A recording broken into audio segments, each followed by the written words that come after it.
अस्सलाम वालेकुम की हाल है दोस्तों, ठीक हो? उम्मीद करता सारे ठीक होंगे। अज की वीडियो के आप तशरीह करांगे नसीबो लाल के गाने की, जिहदे कह रही है कि जोड़ा अखियां मिलावांगी तो की देवेंगा, नेड़े तेरे आवांगी तो की देवेंगा, सीने तेन लावांगी तो की देवेंगा। वह कहने का मतलब यह है कि जो भी कोई चीज़ ले दी जाए वह रेट जोड़ा है सब तो पहले फिक्स करना चाहिए, क्योंकि कारोबारी ये असूल है। अगर तुम रेट फिक्स नहीं करोगे तो तुम जो है ना कस्टमर के नाल बाद दे विच बहस मुआवजा करोगे, ताकि जोड़ा है रेट नहीं मुकर्रर होया, क्योंकि गाहक जोड़ा है वो तुहाडे नाल बहस करेगा कि तुसी किहड़ा पहले साडा रेट मुकाया वा।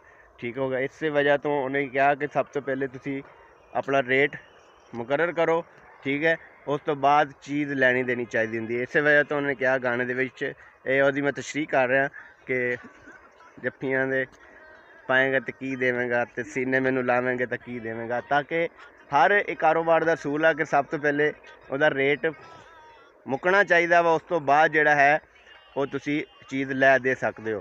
कारोबारी असूल आ, तो वह कारोबारी देन दे नाल उन्हें एक गाना लिखा सीगा। लोग ये बहुत ज़्यादा तनकीद करते होंगे जोड़े इस गाने में सुनते होंगे, लेकिन उन्होंने वास्ते मैं कहना चाहना वा कि कारोबारी जोड़ा बंदा होंदा ना, वो इस चीज़ को बहुत अच्छे तरीके से समझ रहा होंगे कि कस्टमर के नाल जोड़ा है ना सब तो पहले रेट मुकर्रर करना चाहिए, उस तो बाद जोड़ा है तुसी चीज़ का लैन देन कर सकते हो। अगर तुहानू मेरी वीडियो चंगी लगी तो लाइक कमेंट शेयर जरूर करियो। इंशाअल्लाह नैक्सट इस तरह की वीडियो जरूर आउणगियां।